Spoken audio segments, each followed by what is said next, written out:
Real JP Multimedia, proud sponsor of the Nerdball podcast. Here to help you with all things audio, video, graphics, photo, web design.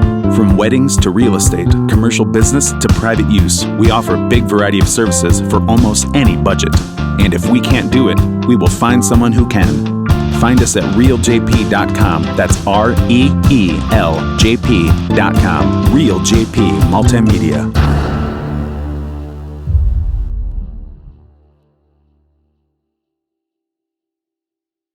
I'm Taylor Rogers, and this is the Nerdball podcast.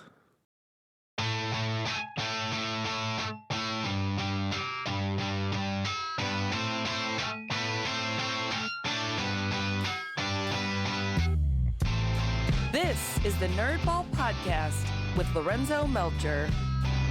Awesome. All right, Taylor. Thanks for coming on the podcast. Yeah, thanks for having me. I've known you for a while. Yeah. And there's a lot of things I want to get into. But the first thing, and I always forget it, and I told myself I was going to write a note, but I didn't. The Nerdball podcast. My first question is always, what are you nerding out about? What are you into? And I always forget.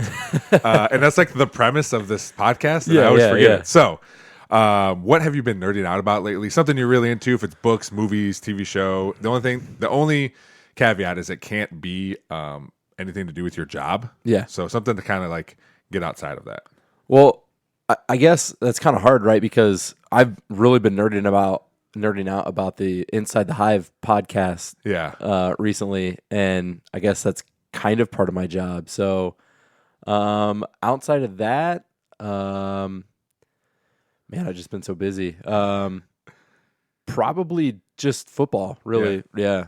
Just watching college football and stuff like that. Yeah. Do you have a favorite team? I do, yeah. Ohio State. Ohio State. Yeah. Okay.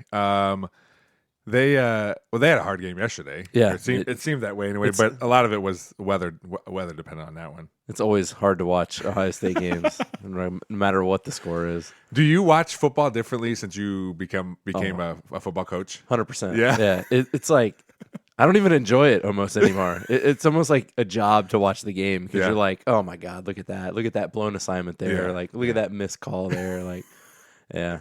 I always watch it, and if I don't have a piece of paper, something triggers me. It's like, ooh, I like that play, and I'll go back and write it down. Yep. Same way. I've texted Dirk before, like, hey, did you see this thing that happened? I always put it like, there was one time, it was earlier in the season, Alabama did something. I was like, I realized we don't have Alabama players, but look, this cool thing happened. You know? Yep. Yeah. Same way. Like, I've texted Dirk before and been like, hey, did you see them do this? Or I'll send a play to Matt because I coach Matt Horan. Yeah. And I'll be like, listen, I know that, we're dealing with freshman quarterback here and freshman line, but gosh, this concept is amazing. Yeah.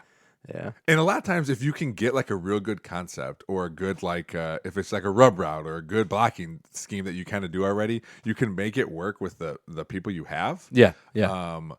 But because it's usually just like one thing, like, hey, this is you're reading this one thing, and if it doesn't work, then hand the ball off or whatever. Yeah. Or run, Yeah. There was a play we put together, the Chiefs ran, and it was just a running back leak. Yeah. But the way that they run it is they like hide the running back across, so he comes across, and they run slants on the outside. And so it looks like the running back's just coming up to block, but then he comes out. But you don't need, amazing NFL players to run that concept. You're just running the running back out of the backfield a different way. Yeah. Yeah. So as long as you can simplify it. Like, hey, guys, I found this thing that one of the most potent offenses runs. We're going to do it. Exactly. Yeah. I'm the coach. I'm not Patrick Mahomes. Yeah, all right. yeah. It didn't work. For what it's worth. Yeah. Sure. Yeah. Now, was the reason it didn't work is because it was just like a bad throw, or he got caught in the backfield? He got caught up, and then there was a little bit of pressure on the quarterback. And at freshman football, there's a little bit of pressure on the quarterback. There might as well be all the pressure on the quarterback. Yeah. What about NFL? Do you watch NFL too? I do, yeah. I don't really have like a favorite NFL team just because, I don't know, it just doesn't feel like feels more of a job, I guess. At the NFL level, and so I don't like root for somebody. I just like to watch good football. Oh, okay, all right.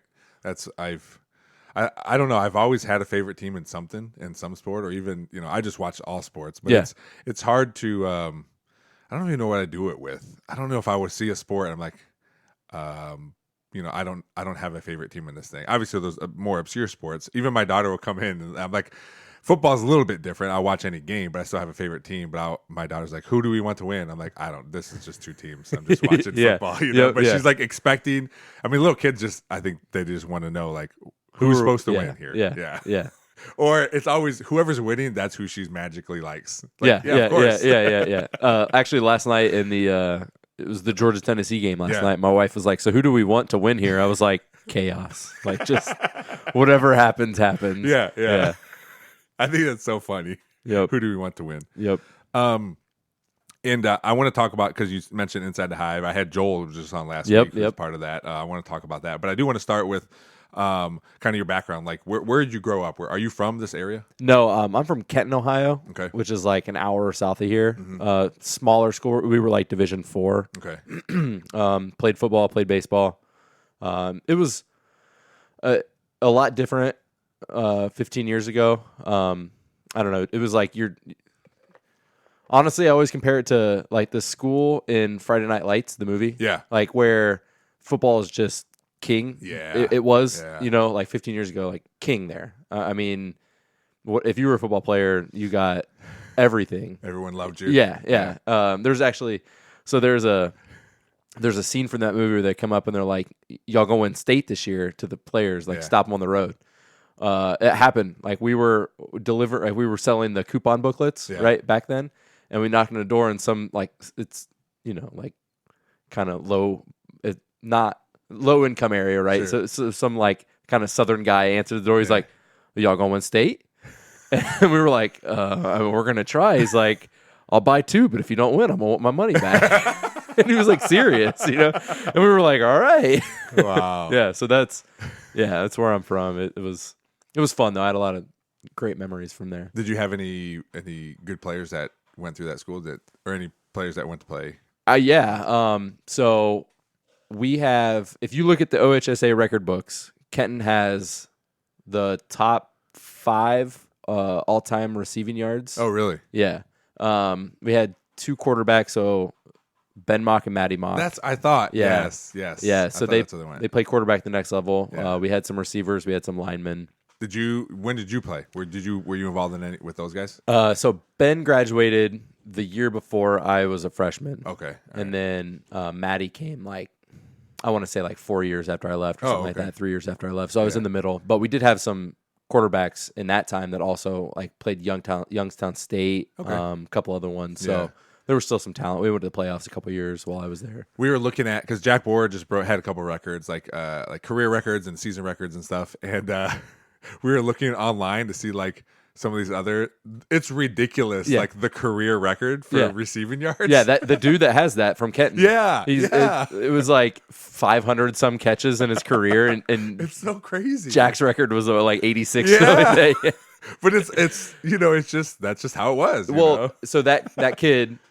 So one of the greatest football games I've ever seen was Kenton versus Bryan in a playoff game. Okay. And that kid that set that career record had I want to say 30 catches that game. I bet not a single one of them traveled more than 10 yards down the field. Yeah, he just caught bubble screens and just made whatever worked because we didn't have a running back. Oh, okay. So our run game was our screens. Yeah. Yep. Yeah. That's so crazy. Yeah. Because everyone's excited and they're like, it's still cool. Awesome record. Yeah. But some of these things that are out of reach, it's almost like the Cal Ripken consecutive games played. That's just never gonna happen. And whenever you see the list and you're active streak, it's a couple seasons worth, maybe. You know, but it's for sure. That thing's never gonna get broken. Yep. That's how I feel about when I was looking at those receiving records. Yeah, and the game's so much different now. Yeah. Coach Mock added he went to that 5-wide passing attack before anyone else was. Yeah. And so they had success just because nobody knew how to stop it at the time. Yeah. And so you're just not going to see things like that because defense is different now. Yeah. Everything. Yeah. It's not brand new. Yeah. Yeah. We're going to have rushing records because people are going to go back to the wing tee. Yeah. Yeah, exactly. Yeah. Or something like that. Yep. What position did you play? I was offensive defensive line. Okay. I was a little bigger back then. You don't look like a lineman. Yeah, right? I was about 205. Okay. But I was mean. Sure. That was the difference. When I'm on the field, when I was playing, I didn't have any friends. It was I'm going to kill you, and that was all it was. I loved it. That was my favorite part. Yeah. Yeah. I could never be that way. Like I could never. Like I played offensive line because you could be cool. You gotta understand what you're doing. You gotta see stuff before pre-snap. Defense is different. You just gotta go. Yeah. Right. You still have some assignments, but you're going and reacting. And I just could not. I could not do that. I played both sides of the ball, but it just wasn't in me to do that. Yeah. My brother, on the other hand, he could play. He was a linebacker and he was a monster. He just could never remember the plays. Yep. Like it was just really tough for him, but he was an animal. And I don't know. It's just something about it. Our defense is set up to funnel everything to the linebackers. Like, I mean, most defenses are. But I played the nose, so I was a tilt tackle. Okay. And my only job was hit the center, and I hated that job because I was quick. Yeah. And so I could get by the center. And so it just killed me that I'm like, man, I feel like I could be making these plays. So I always had to remind myself, don't be a hero. Just hit the center. Yeah. And so on offense is where I could get like be me. You know what I mean? Like I could make plays. So I played tackle. Okay. And I would just. Yeah, that's so crazy. I played tackle. yeah. Right?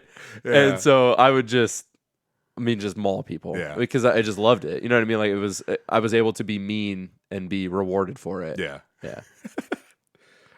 When you were done with high school, did you know what you wanted to do?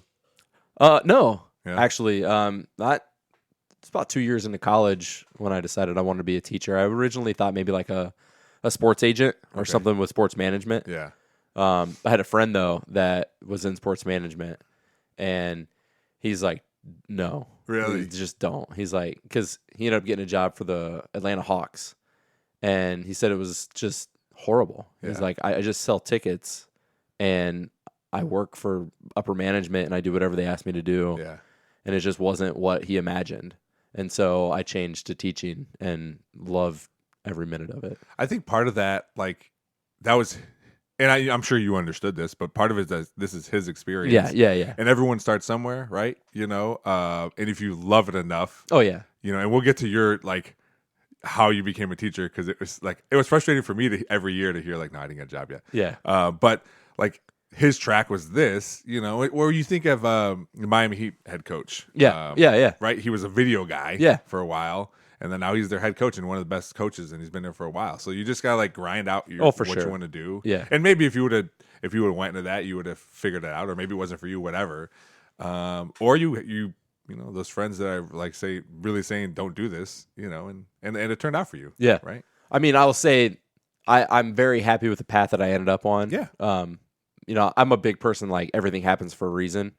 Because if I'd have stuck with that, I don't think I would have probably ended up being with my wife. I probably wouldn't have had the family I have now. You know what I mean? Like it would have just been completely different. Yeah. So, what college did you go to?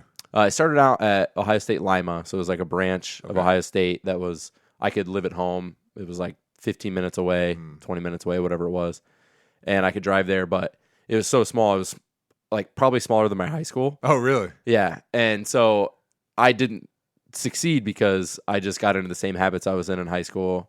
And so I knew I had to get away. So I ended up going to BG. Okay. And loved BG, like a lot of success at BG. Where'd you lived on campus? Or were you already so I was, at that point where you could live I was already to the point where I could live off campus. Oh, okay. All right. But I had two friends. So one of them was transferring to BG at the same time. Mm-hmm. And then another one was working and just wanted to like live in a college town. Oh yeah, that was me. yeah. And so he was like, they were like, hey, do you guys just want to get an apartment together? Yeah. And so we all lived together on an apartment. And it was that first year on campus was like amazing. Like it was like sophomore year basically, and had 3 classes a week. And just played every intramural video games until 1 a.m. The one friend didn't work till 3 p.m. Yeah. Or he didn't get up till 3 p.m. So when we were getting home from class, he was just getting up. I mean, it was like typical college story, right? Yeah. Well, and it's such a big shift from you going to that Lima campus. Yeah. Up to this. Yeah. I mean, if you say I went to Ohio State, it was. If you just say that and you're like, yeah, but it wasn't big enough for me, so I went to BG. Like, well, here's this caveat. Yeah. It was not in Columbus. Yeah. Yeah. Well, I had a lot of fun too. I lived with three friends. Same thing. I was just working. I always felt weird because Two of them were biology majors, and they one's a dentist and one is a nurse practitioner. And then another roommate was a math. He was getting his master's. Yeah.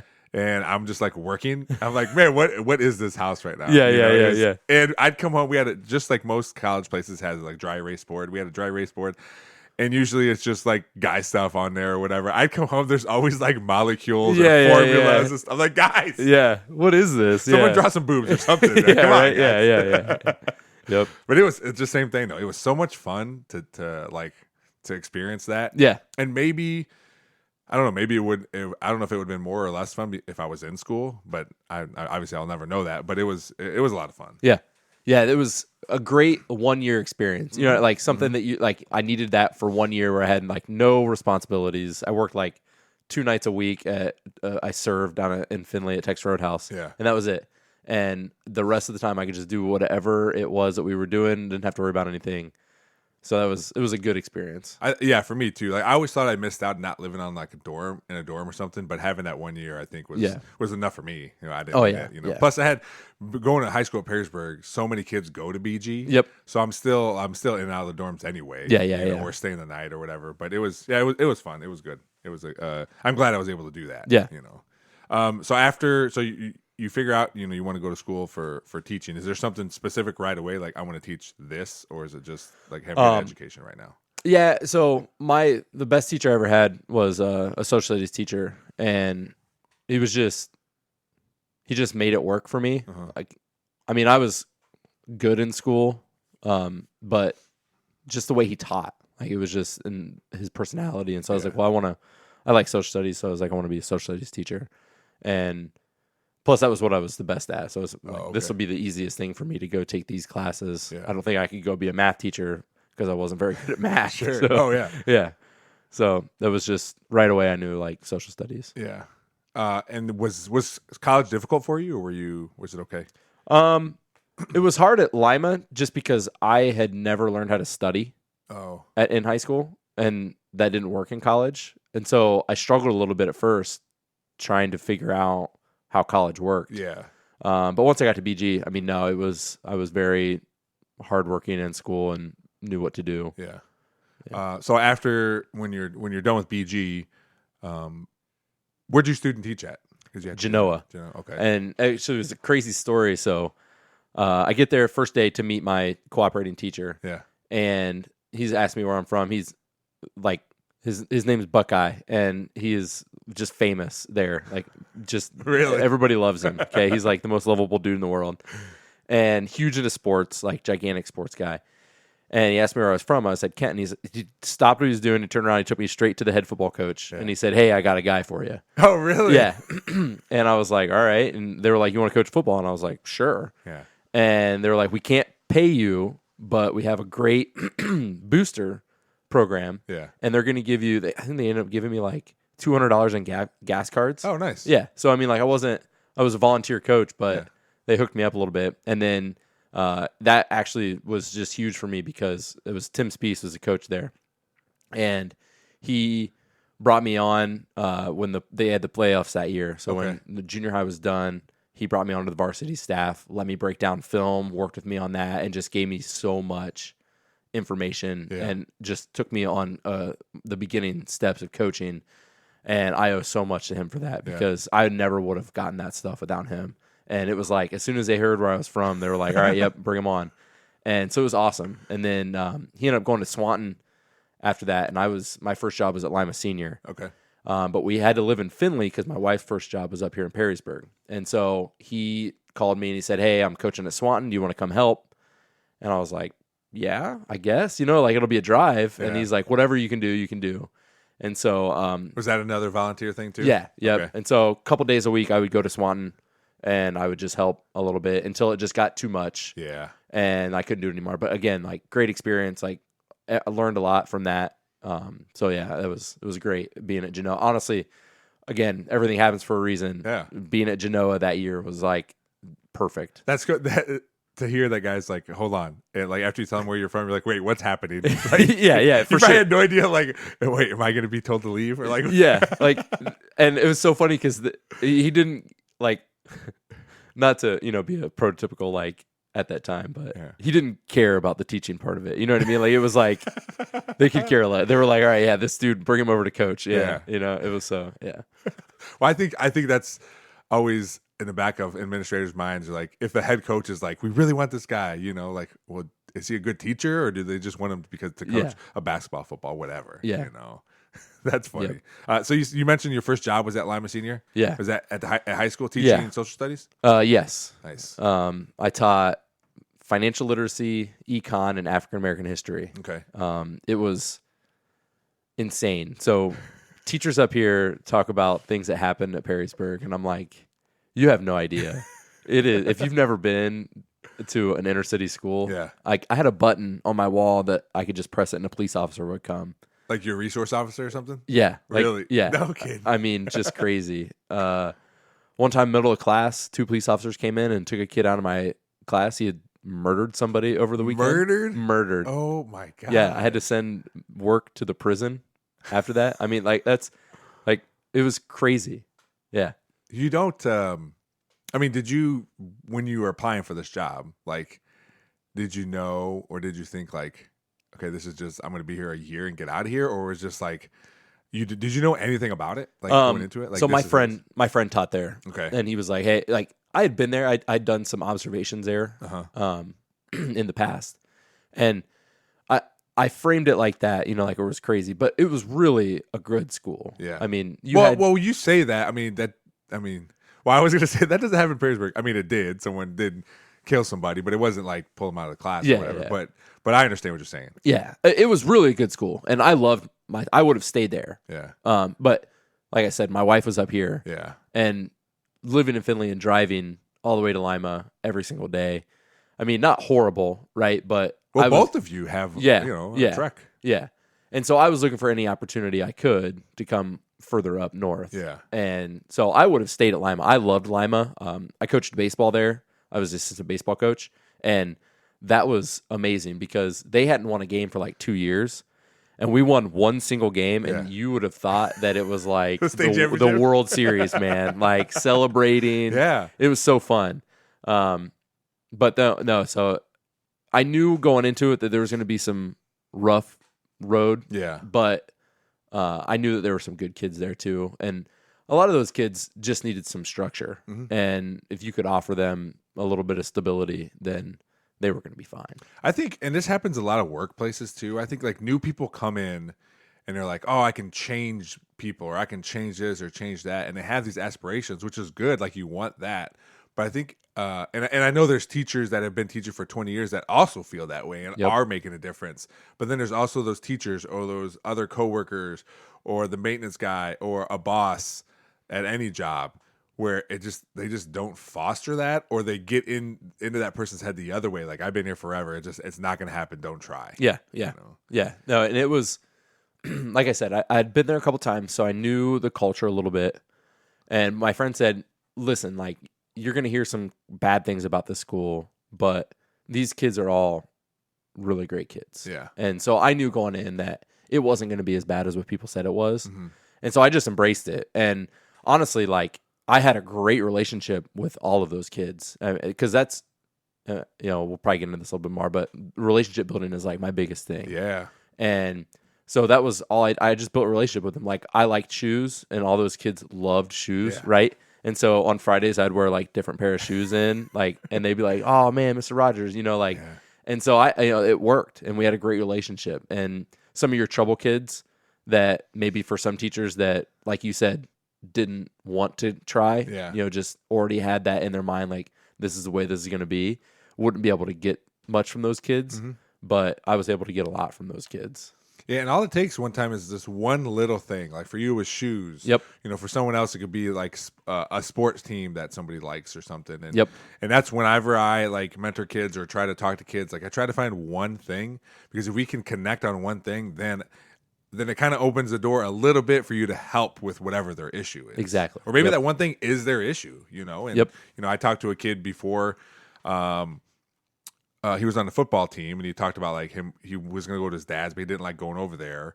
And I was kind of like poking at him, like, well, why don't you like go over there? Well, he he just doesn't do anything, this and that. And then he said something about, well, he drinks too. And then I let him know, like, well, I understand, man, because my mom drank when I was young, and I understand that. And it kind of like opened it a little bit to try to like get more out of him, see if I could help, you know. But any of those little things, man, and it's and like you said, it's just you didn't know, you wore a pair of shoes, and then you figured out like, oh, this is this is what they like. Yeah, exactly. Yeah. How many years were you there? Just one. Just one. Okay. Yeah. And where'd you go after that? Lakota, like really small school. Yeah. I don't even know how to explain it to you. It's like kind of by BG, kind of, I guess. I don't know. But that was a lot different for me. It was just not a good fit. I was still driving probably further than what I was. Oh, really? But we were able to move from Findlay, so we moved to Oregon. We bought a house in Oregon, and so my wife was much closer. It was great for her, but I was still driving. I was probably driving further, and hated it. It was just, like you said, where people had a predetermined idea, but it was like kind of the entire school. Oh, like it's like you walk in and feel it. Yeah, yeah. Like it was just a low income school. Not a like culture of education there, and nobody like they just I don't know. It was just a weird feeling. Yeah. I just didn't like it. Yeah. So talked to my wife, and plus it's like the lowest paying school in the state of Ohio. Oh, really? Yeah. Like I was making more subbing than I did full time there. Why'd you go there? They had an opening for social studies, and it was close. And okay. Like it was just was what it was. Yeah. But at the time, it was kind of hard to find social studies jobs. Okay. I think it still is kind of, but and so really just anything was going to work for me, but it didn't quite realize it was going to be what it was. Yeah. Where'd you go after that? I started subbing at Perrysburg. Okay. And started that journey there. That was so I coached. I think that's where we first met. Was it was either track or football? I don't remember. Yeah. But I remember every year I'd come back and we'd start the season like, did you get a job yet? Like, nope. I went for this or went for that, and I feel like you were subbing for, I don't know. I know 5 years. Yeah, so it felt like it was 4 years, but yeah, 5 years of subbing.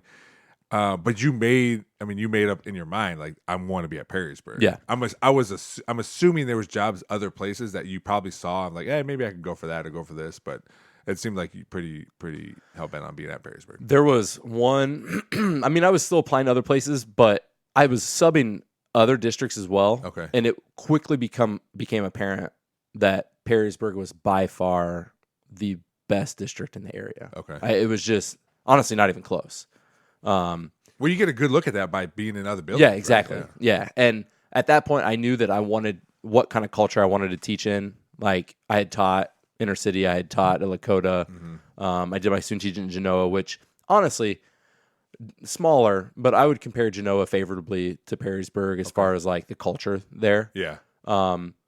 Good kids, really good kids, good families, great teachers. Good athletics, like it's just a good culture, right? And so I knew that I wanted to have that home. That was what I kept telling my wife, like I want to come teach at a home. And Perrysburg just felt like home. Actually, I had applied at a couple other places and was close, final two at a couple other places, but like I said, everything happens for a reason. Didn't get those jobs and ended up at Perrysburg and couldn't be happier about it. So what are you teaching now? Intervention. Okay. So I went and got my master's at Lourdes in special ed, and I co-teach in ELA now. And then I have one class of government that I co-teach in. When you went to get your master's, did you know like, oh, if I do it in this thing, there's more of an opportunity for me, or is it just something you gravitated towards? So our good friend, they have a daughter that has Down syndrome, and I just loved working with her. Like just seeing her grow. And just everything that came with that, loved that. And so my wife and I were sitting down talking because I was either going to go get it in like leadership admin stuff, like just to be ready for the future, or I was even thinking about going back for an entirely different degree. But I told my wife, I was like, I really love working with Mal, and I loved working in special ed when I would sub in special ed. I was like, why don't I just go get my master's in special education? Yeah. And it was perfect. That's such a bit, like for me, I went to school and for 2 years or 4 years to get my 2 year, I'm like, I don't want to do any more school. Like I was doing it and working full time. I even worked at a university where I could have went for free. And I'm like, I just didn't take classes. It's just not for me. But I feel like teachers that you have to get your master's at some point. Is that accurate? Like if you're a teacher, you have to like get continuing education and do that stuff, or does it just depend on what you're doing? It used to be. I don't think you necessarily are like required to anymore. It used to be like after a certain amount of years you had to go get your master's, but I think they did away with that. Okay. But I mean, it's to be more employable, I guess, right? Yeah. When you were going through your 5 years of subbing, was there ever a point where like, man, this just ain't gonna happen? Like, were you? Because I would imagine it gets frustrating. Oh, it was very frustrating. Yeah. I mean, there were definitely times where I was, ready to throw in the towel. Yeah. My dad was a mailman, and he was like, "I can get you a job right now." That happened to me. That happened to me too. I was at groundskeeping at Dana, and I needed to make a move. And it was my dad's like, "Hey, my cousin still works at GM. You can go work at GM in a factory." And I'm like, all right. So I always had that in my back pocket. I did not want to do it. Yeah. But I had one kid at the time. I don't know if Andrea was pregnant. I don't think she was pregnant yet. And I was like, I got to have health insurance. I didn't have health insurance at this job. And so it's either that or UT. And my wife's like, why is it those two? I go, Andrea, we need something better here. Yeah. And I ended up going to UT and it was fine. But I can see like where, especially you being frustrated, like where that's appetizing. Oh, yeah. Like, I can work for the federal government. Yeah. Mm-hmm. Yeah. And I mean, it was, he was like a rural carrier. He didn't just by himself in his car delivering mail. Yeah. He's done it 3:30 usually. I mean, it was like a tempting job, right? Yeah. But then I was like, man, like I'm not somebody that gives up. Like I've never given up probably my entire life. Like I don't even, I hate losing. And in my mind, if I didn't get a teaching job, then I lost. Yeah. And so I told him, I was like, no, like I gotta see this through. Like this is what I put my time, my energy in. Like I'm gonna see it through. And so every year at the end of the year, he'd be like, didn't get a job? And I was like, no. And he's like, yeah, that would make it so much harder. Oh yeah. And so I just kept telling him like, it's going to be worth it. Like I promise you, it's going to be worth it in the end. Yeah. And I finally got the job and he was very happy for me. Yeah. Oh man, I can't like, it'd be one thing if he said that to you and you never heard about it again, but just a constant reminder of like, hey, I see you're still struggling over there. Yeah. Let me throw you. He's literally throwing you a lifeline. Yeah. And you're like, nah, I'm good. I'm still going to wade here. You know? Yep.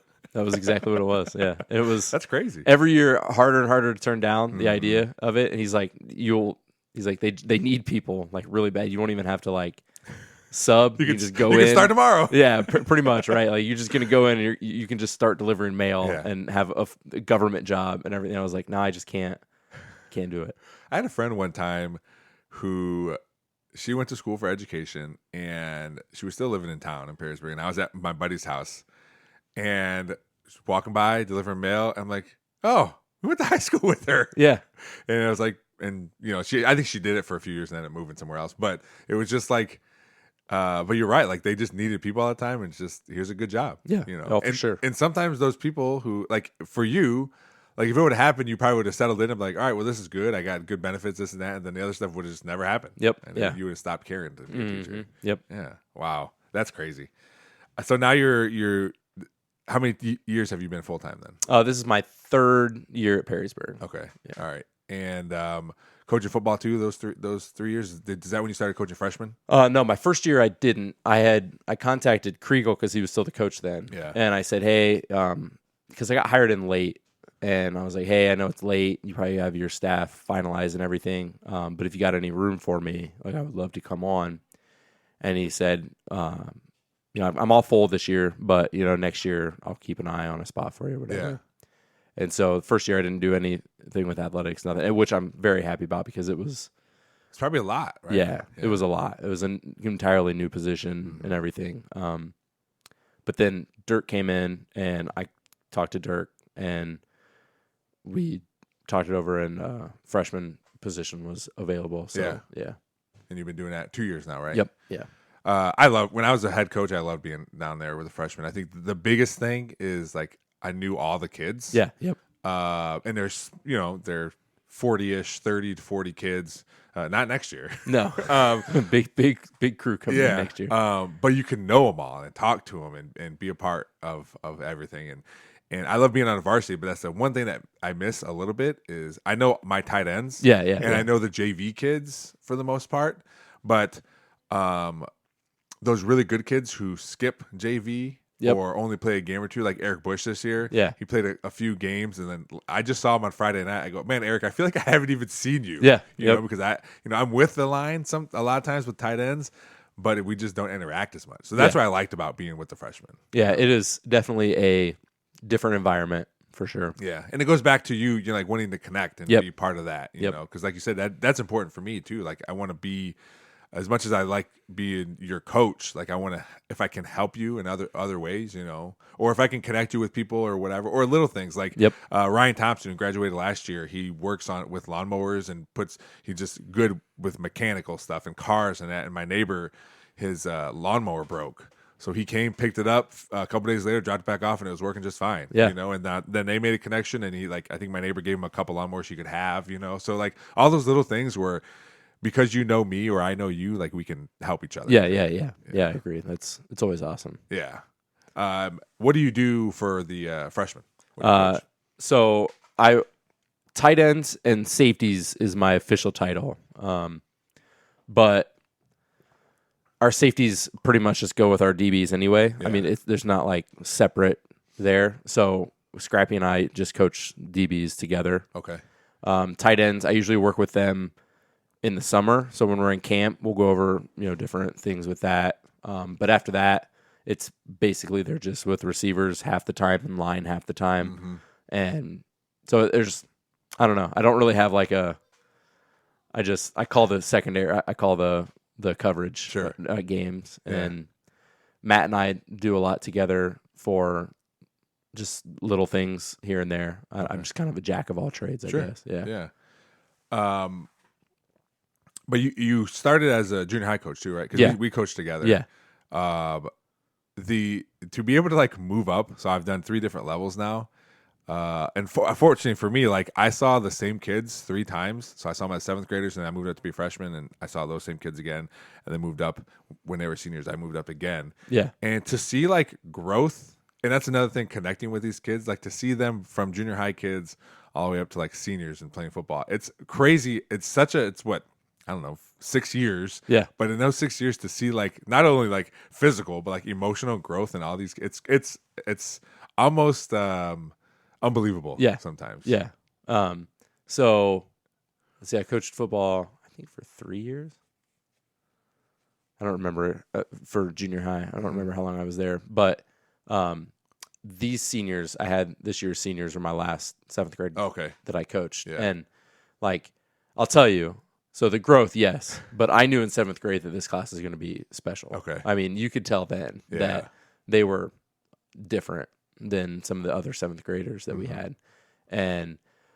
But I remember when I was coaching these guys in 7th grade, I told my wife, I was like, this class is special and they're going to be successful. And so it's been super cool this year, this ride with these guys, because, I was coaching when they're in junior high. Yeah. And now to see them, week 13 is pretty cool.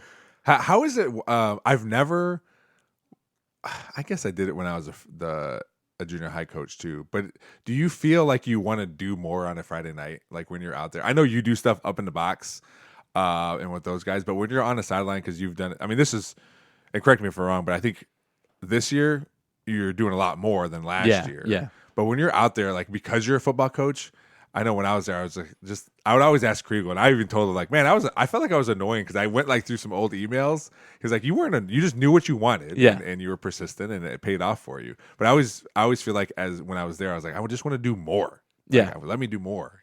I mean, I definitely have that desire to come up to varsity. Mm-hmm. I have a lot right now. My daughter's 2, which is my biggest holdback right now. Sure. But Friday nights, it's like I'll see something and I'll be like, oh man, you know, like, like you want to say something, but like I always just kind of be like, man, this is Mike Ward and Dirk Connor. Like, You're like they probably have it covered. Yeah, you know, like I'm not like I don't know. I guess I don't have that much. I don't feel like I know enough yet to be able to interject. Yeah. I mean, I feel like I've gained a lot the past couple of years, but like Mike Ward is a genius. Dude, I never know their game because I coach offense, so I don't know the defensive game plan. So I come out and I kind of like through practice, like see what they're trying to do, and I like for this week I knew what they were trying to do. Yeah, but then to see it on Friday and right out of the gate, first series, you know, they stop them. Yeah, and then get an interception and like I was like, man, that's an awesome game plan. Yeah, you figure it out when you're watching it. Yeah, it is. Yeah. It's fun. I remember Kriegel. I think it was my first year, maybe my second year, coaching receivers, and I signal into plays, and he every once in a while, and Dirk does it too. Every once in a while, they're like, "What do you guys think?" or you know, "What do you think here?" This and that, and I remember saying a play one time. I think it was follow. It was one of our pass plays. Yeah, and he ran it, and it worked. But like he asked like, "What do you guys think?" and nobody was saying anything because he's the head coach. Like. People were apprehensive about it. Yeah, I just like my mic's always up because I never talk, and I just went, yeah, and I was like, follow, and he ran it, and it worked really good, or you know, worked that time. Yeah, you know? I'm like, oh my god, I'm glad it worked. Yeah, right. Oh, for sure. First of all, he called, you know, he took my advice, which is awesome. Yeah. and then it worked, which is even better, you know. But that happened Friday night too, not with me, but we were in a timeout. It's our if we get a first down, this is when we can kneel it. Yeah. And Coach Cotterman, it was like we're in a huddle after a timeout. He's like, "What do you think about a bootleg here?"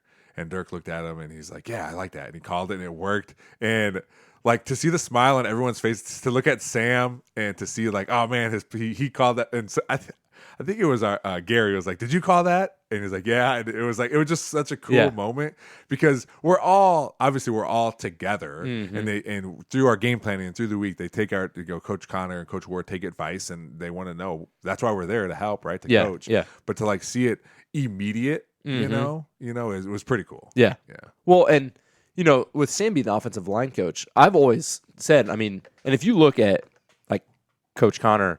And you look at successful coaches, there's a lot of successful coaches that played line or coached line because you see so much of the game through the line. Yeah. You know, like, well, I know that my line this week has been doing a great job of blocking this play. Mm-hmm. You know what I mean? And so it just gives you such a wider scope, I think sometimes. You're not looking at it from a play standpoint, you're looking at it from a what is work standpoint. Yeah. And so it's always just so cool when the offensive line coach, you know, has those, because at the freshman level, Isaac, he's the same way. He'll be like, "Hey, this is working really well. You need to do this." Yeah. Because he's watching what his line's doing.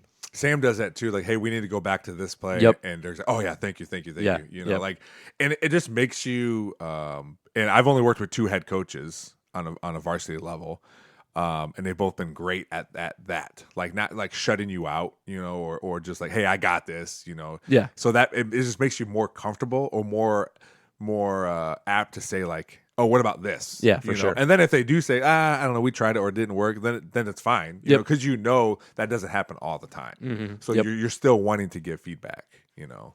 Which is obviously you want that because the more people, all the coaches are watching the game, so the more people that are there, obviously they have some opinion on what's happening. For sure, yeah. But before, you know, we've been talking 45 minutes now, and I want to talk about the podcast too. Yeah, yeah. So you're involved in a lot of stuff. You do stuff with athletics, you know, helping events. You do stuff up on Friday nights, you know.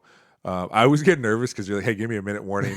Or sometimes it's very specific. You're like, "Hey, I need 4 minutes this time." I'm like, "Oh my gosh, I don't know how." Because sometimes Dirk talks for longer. You know, so I shoot you text. You play videos. You run that, you know, the big scoreboard and all that stuff. Yeah. And then the podcast, which I feel like we've talked about for a while now. And then it just happened, and I kind of talked to Joel, and Joel seemed to not be part of like the planning, but he was kind of like towards the end, like, hey, do you want to do this? Yeah. But what went into the planning of this podcast? Like, how'd you or anybody else like, hey, we want to do this? So I took on the sports information director position last year. Okay. And I came in and I met with Chuck, and I was excited about it because we had that scoreboard, and I had said before I even started teaching, before I got the teaching job, before they approached me about sports information director, I told my wife, I was like, man, we have all these things and we're just not using them. They have like clip art playing up there on that scoreboard. That's like a college scoreboard, and we're not using it. And so when I got the sports information director job, I told my wife, I was like, I want to use this as an opportunity to make that experience better. Yeah. And so I went and told Chuck I had things that I wanted to do, like goals that I wanted to have.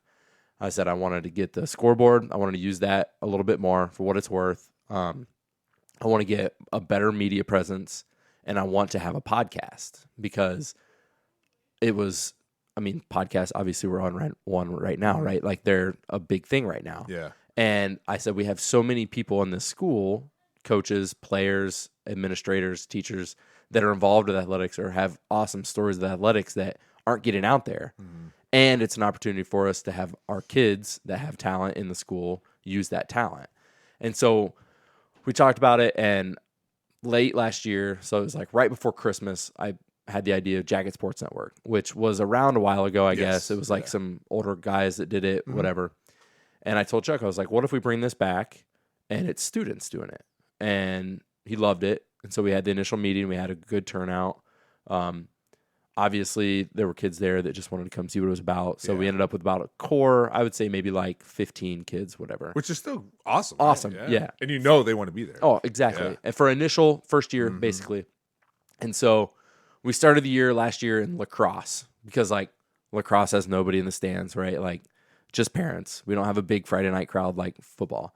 And I told the kids, I was like, listen, if we mess up, 20 people know we messed up. It's whatever, like there's no pressure. Yeah. We're just going to go play.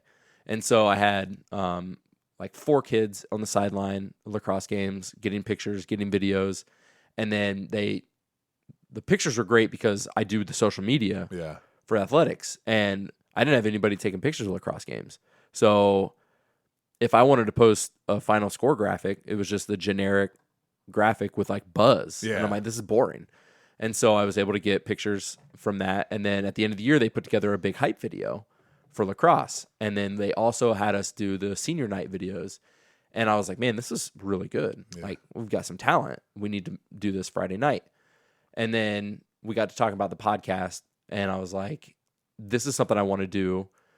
But it was just so much going on, right? Like videos, pictures, media day, all that. And it was kind of hard to get, like, Chuck obviously loved it, but he's a busy guy. So like to go in and sit down and talk with Chuck about it was kind of hard.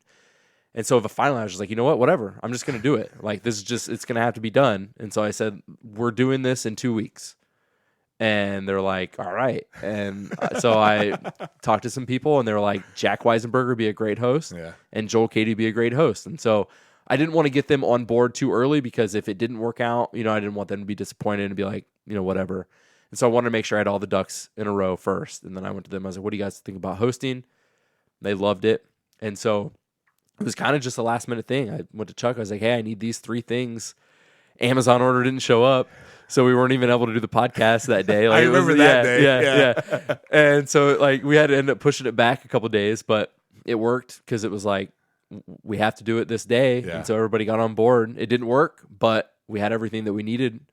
And we wanted to have Dirk on the first one, but he ended up not being able to make it. And so Connor Wallenczak was a perfect first guest. Yeah. Like awesome. Kids did great. And I think every week we've gotten done and I said, this is our best show yet because they've just gotten better and better and better. And you just get comfortable doing it. Yep. Yeah. I talked to Joel about it on here and then at football practice. And he, asked if he was nervous. He goes, yeah. He goes, how do you do this without like having questions written down or on a screen or something? I was like, I've been doing it for a long time. I was like, I get I'm able to do it. And podcasts are a little different. Like for you, I was like, no offense, you guys are kids, so there has to be some structure. Otherwise, it's going to go haywire, right? So there has to be some structure. There is no structure. Yeah. We can take this podcast wherever I want to. Yeah. I'm just asking questions. But I told them, as you do it more, you're going to get more comfortable, and you're going to realize, like, oh, I asked this question 4 times already. Maybe I should ask this person something different, or frame it a different way. You're just going to get better at it. But it does sound really good. Like I like listening to it. I like it because much like people listen to this podcast, it's not super popular, but they know me and they know the people on here, so they're going to listen to it. Yeah. Same thing with that one. And Joel said something really cool, which I'm glad he said. This was just last week, maybe even Thursday. He told me, yeah, someone came up to me and said that they really listen to the podcast when they do this thing, whatever he said. I can't remember if it was sitting down to do homework or eat dinner or whatever. I was like, isn't that the best? I was like, I don't care if I have 4 million or 4 people, but when those people tell you they listen and it's for this specific reason, or they like when these people are on, or hey, you missed a week, what happened? You know, like that makes me feel good. Again, if it's not a lot of people, but you have listeners, and he knew right. He's like, yes, 100%. He goes, I don't care if it's a lot of people. I just know we have an audience, whatever the number is. I had kids stop me in the hallway. Yeah. I've never talked to this kid. And he said, hey, Mr. Rogers, when's the new podcast coming out? And it's just like not a kid that you would even think would like listen to it. You know what I mean? And I'm like, tomorrow, man. Tomorrow. It'll be out tomorrow. Yeah, cool. Thanks for listening. Yes. And I always say that all the time. Like, oh, man, I listened to it, or I'm on YouTube now, so it's like, I watched it. It was this was cool, or this was cool. Yeah. Or I even told Joel, what's good, too, is when they listen enough where they say, hey, this sounded funny, or it didn't sound good, or why'd you do it this way? Then you have other ears listening to make your podcast better. Yeah. And I told him, make sure you listen to those people too, because they're gonna, and maybe it's your buddies in there like ragging you about it, but they're still telling you information. Yeah, for sure. Yeah. So it's really cool, and I'm glad you guys are doing it. I think Jack's coming on here too to talk obviously about him and talk more about it too. But you talked about like all the different people in the Jacket Sports Network, because it's not just like, obviously not just a podcast, but it's people who know how to run that board. People taking photographs and videos, editing all that stuff. Like all these kids are super into it, and I enjoy doing all that stuff. And obviously they're there for a reason, and they want to do it too. Yeah. But to see like all those people like get to express themselves by doing something they love to do. Yeah, for sure. And so that for me, it was all about the students, right? Because and I told him. We were talking about how, Joel was saying he was like nervous and how you don't use questions, and you're talking about how they have to be structured. Yeah. And I told Chuck, I was like, listen, like I could host the podcast and I wouldn't need the structure, like it could, be different, but like I don't want to. Yeah. I want the kids to do it because I want them to get the experience. I want them to do those things because this is the only place they're going to get that practice and that experience is through this club. Yeah. And so, like, that was the one thing I told Chuck. I was like, I don't want to do any of this stuff myself, not because I'm not interested, but because I want the kids to do it. Yeah. And we want it to be student-run and the students doing it all. And so, like, for me, to see the Jack and Joel's growth over 5 episodes, to see our hype videos every week get better and better, the pictures that we're getting, and we're getting new members every week to Jacket Sports Network now because they're listening to the podcast. They're seeing the hype videos. But to see the students improving and the interest in the students growing has just been like awesome for me. And Joel was pretty good saying too, like, because I asked him like, well, what's going to happen with it this year? He goes, well, there's going to be younger kids, and if we can be a part of like showing them how to do it, then that would be good too, because we know like, hey, we're done, we're graduated. But we know there's people behind us that are going to do a good job too. Yeah. So he's aware, and I'm sure those other kids, any seniors are aware. Like, hey, there's other people coming here that we can help. Yep. Yeah. Know? I've got so my main photographer, Hannah Bunker, she's a senior. Janie Wagner does the video editing. She's a senior, and then Jack and Joel podcast are seniors, but they're already kind of like recruiting and training some younger kids, juniors and sophomores, to take their place. And like we have some talent. There's some sophomores and juniors that do some work for us too that are extremely talented as well. So that was the tough part, right? Is last year lacrosse season, they were all juniors. And I'm sitting here looking at like next year's going to be great, but I don't have anybody else. Like once these kids are gone, like I don't have anything. And so to see some of our sophomores and juniors coming in, has been great. Yeah. And it's cool to see how the word's getting out a little bit. Like, hey, they're doing some pretty cool stuff. I really liked that. I'm interested in helping with that. And their confidence growing is a big thing too, because like, when I came to Jack and I came to Joel, they were kind of like, yeah, sure. You know what I mean? Like eyes wide, sure. like obviously it was something they were interested in, but the idea of, who knows how many people listening to you is kind of scary for somebody like me. Like, I don't like to talk in front of people. So the idea of getting on a podcast and talking is kind of, a little anxiety there. Yeah.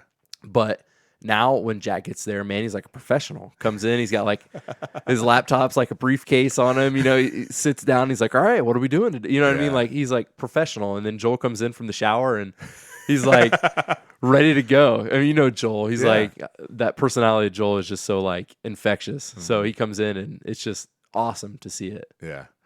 I don't know if this kid is involved with Jack Sports Network or not, but Sebastian. Yeah. Is he? Because I know he's always out to take pictures. Oh, yeah. I like talking to him, and I had him take some pictures of me. I'm like, you never take pictures of me, and just messing with him. But he was out for some of our JV games with people. We don't get people out there for that. Yeah. And I know just basing on how the kids post, on Instagram, like they really appreciate that stuff. Coming out to freshman games or JV games where it's the same as lacrosse. Like it's just their parents in the stands, you know, to be able to get stuff for themselves. Yeah. This sophomore that, he might get 10 plays a game on a Saturday, but he's getting pictures. Exactly. Yeah. And they love and appreciate all that stuff. Obviously their kids, they're not going to be like, hey man, thanks, but they're going to use it. And that's how they show their appreciation. Oh, for sure. Yeah. Sebastian's awesome. Yeah. Man. Like I said, I like talking to him. Yep. He's funny. Oh yeah. So much like the kids do, I appreciate all that stuff too, because it's cool and it just helps. It helps everybody, right? It helps the kids in that club to get experience doing this stuff. If that's something they want to do for a job or just a side gig, they're getting experience doing that. I told Joel, like, part of it too is doing those interviews is they don't have conversations like we're having right now. Yeah, like, it just doesn't exist, and that's why I like bringing the high school kids here, to help them with that kind of stuff. And it's only going to get better, right? Everything that you're doing in that Jack Sports Network, it's going to get bigger and better. Maybe, maybe other thing, it turns into other stuff, So, but at least you'll be ready, and you'll know. And bringing all these kids, they're going to have ideas too. Oh, for sure. And if it doesn't cost Chuck any money, exactly, it's gonna lend to it. That, and I mean, that was a big pitch for the podcast, right? Is eventually maybe we can get some sponsorships and bring some money in. Yeah. I told Chuck, like, because I have I don't know, I guess like my mind's always going like different places, right? Like whenever I have an idea about something, like 3 other ideas come off of it, right? Mm-hmm.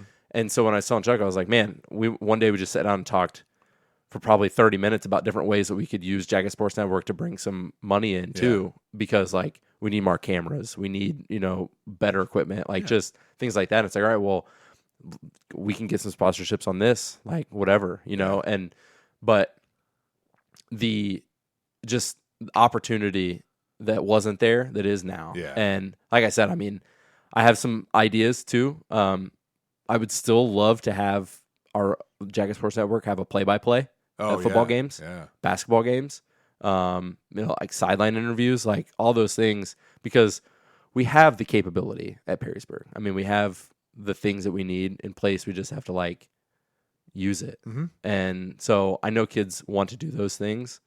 And so like you said, as the years go on, it's just going to get better and better. Yeah, and just add, and you're doing it now in a couple of years, just add little bits here and there. Can't let it get too big too quick. Oh, yeah. Because that's my thing too. It's like, I want to do all these things. Yep. Like, okay, well, we got to start at step 1 here. Yeah. And I think, I don't know who it was, someone asked me like, hey, coach, on this podcast, you should do this or get this. I'm like, right now, this podcast costs me money. Yeah. I was like, I don't have money to be able to do all this stuff. I'm working towards that kind of stuff. But eventually, like right now we have 1 camera. Eventually, I want a camera behind me pointing at the person and someone behind them pointing at me. So there's other things I want to do, just like you said. But you just got to work your way up, and you're doing it. You're doing a great job, and these kids obviously love doing it. Otherwise, they wouldn't be there. Yeah, for sure. So I'm excited for you guys. It's cool to listen to. Again, because like I know those kids, so it's just a fun thing, and I know they like being there. So why not, right? Yeah. And Tuesday we have Avery Damsky and Sarah Paul nice. fresh off their regional semifinal win A final win. Regional final win. Yeah. So was that already pre-planned? It was. Yeah. So were you just crossing your fingers? Yeah. Saturday I was like, please win, please win. I planned last year. I planned for TJ and Connor to be on the podcast the week after Anthony Wayne, and then we lost. And I told them, I was like, hey, you guys don't have to come on if you don't want to, and they still came on anyway. So I understand that. It's a little nerve-wracking. Yeah, for sure. So, awesome, man. Well, thanks for coming out here. This is awesome. Yeah. I had a really great time. So thank you. Yeah. Thanks for having me. I loved it. Thanks, everybody, for checking out this episode of the Nerdball podcast. Please rate, review, and subscribe wherever you're hearing this, on any of the podcatchers. On YouTube, hit that subscribe button so you never miss an episode. We're coming at you 2 times a week now, audio and video. Check us out on all the social medias. Just search the Nerdball podcast on Facebook, Twitter, Instagram, TikTok. We're out there. Gmail is the nerdballpodcast@gmail.com. If you want to shoot us an email, we'll be happy to get back to you. Thanks to Real JP Multimedia, Cuttlefish Graphics, Perrysburg Junior High STEM Lab, and Big Daddy Graphics for helping out the podcast. Thanks for listening. We'll see you next time.